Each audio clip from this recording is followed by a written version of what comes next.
বন্ধুরা, টুম্বা রায় কিচেন চ্যানেলে আজ তোমাদের সবাই স্বাগত। বন্ধুরা, আজ আমি একটা নতুন রেসিপি নিয়ে ফিরে এলাম। আজ রান্না করছি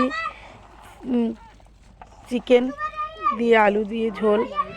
বন্ধুরা দেখুন কিভাবে রান্না করছি। তার জন্য আমি সবটা মশলায় আজকে মাংসটা হচ্ছে 2 কেজি মাংস মাখিয়ে নিয়েছি। তার জন্য জিরে, ধনে, হলুদ, লবণ, লঙ্কার গুঁড়ো, পেঁয়াজ, রসুন সব দিয়ে সর্ষের তেল দিয়ে ভালোভাবে ম্যারিনেট করে রেখে দেবো। বন্ধুরা, আমার বাড়ি এসে উনুনে রান্না করছি। উনুনের তেলে কীভাবে রান্না করছি দেখো। বন্ধুরা,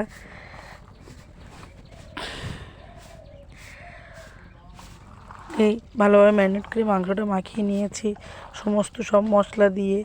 শুধু আদাটা এখন দেবো না বন্ধুরা, আদাটা ভালোভাবে কষিয়ে নিয়ে তারপরে দেবো। আধ ঘন্টা মতো রেখে দেবো, আধ ঘন্টা পরে ফিরে আসছি স্টাইলে। বন্ধুরা দেখো কিভাবে করছি উনুনের জালে। এই দেখো উনুন। আধ ঘন্টা পরে ফিরে আসছি। কটা আলুকে এরকম গোটা গোটা করে কেটে ভেজে নিয়েছি লাল লাল করে, বসিয়ে দিয়েছি বা উনুনও ধরিয়ে দিয়েছি। বন্ধুরা দেখো,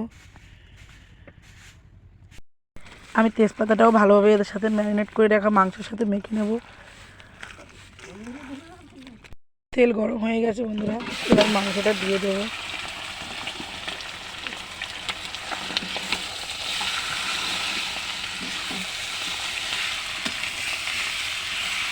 ভালোভাবে মিশিয়ে নিয়ে তারপরে ফিরে আসছি। সবাইকে জানাই মকর সংক্রান্তির শুভেচ্ছা। মকর সংক্রান্তি কাল তো হয়ে গেছে। বন্ধুরা, তোমরা কে কে পিঠে পায়েস করেছো আমাকে কমেন্টে জানিও। বন্ধুরা দেখো বন্ধুরা, মাংসের কালারটাও কত সুন্দর হয়েছে।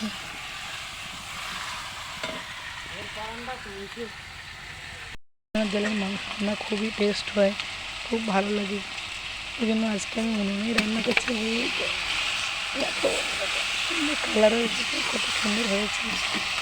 আমরা সবসময় কলকাতাতে গ্যাসের জলে রান্না খাই, এই জন্য ভালো লাগে না। এখানে একটু উনুনের জলে রান্না করছি দেখো।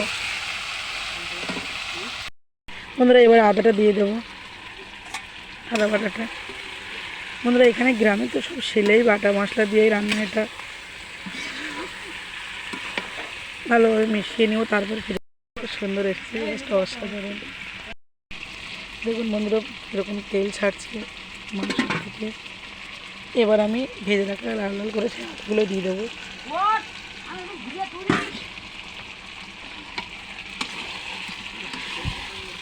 ভালোভাবে মিশিয়ে নেবো একসাথে। বন্ধুরা দেখো কত সুন্দর মাংসটার কালার এসেছে। দেখো আর কিরকম তেল বেরোচ্ছে মুরগিটা থেকে। অনেক বড় মুরগি, ওই জন্যে। বন্ধুরা, দেশি মুরগি কিন্তু নয়, এটা কিন্তু পোলট্রি মুরগি। দেখো কত সুন্দর হয়েছে। এবার কেটে রাখা দুটো বড় টমেটো দিয়ে দেবো, দিয়ে ভালোভাবে মিশিয়ে নেব।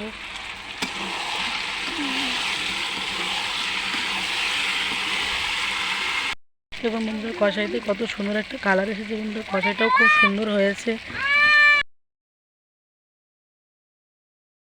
বন্ধুরা, এবার আমি মাংসের জলটা দিয়ে দেব। দেখো বন্ধুরা, কত সুন্দর একটা কালার এসেছে। ঝোলটা বেশি পরিমাণ রাখবো না, এরকমই ঝোল রাখবো মোটামুটি। কত সুন্দর একটা কালার হয়েছে। গরম মশলার গুঁড়ো দিয়ে বন্ধুরা এবার ভালোভাবে আমি নামিয়ে দেবো। বন্ধু, এটা আমার হয়ে গেছে। দেখো কত সুন্দর হয়েছে। বন্ধুরা দেখো মাংসটা কত সুন্দর হয়েছে।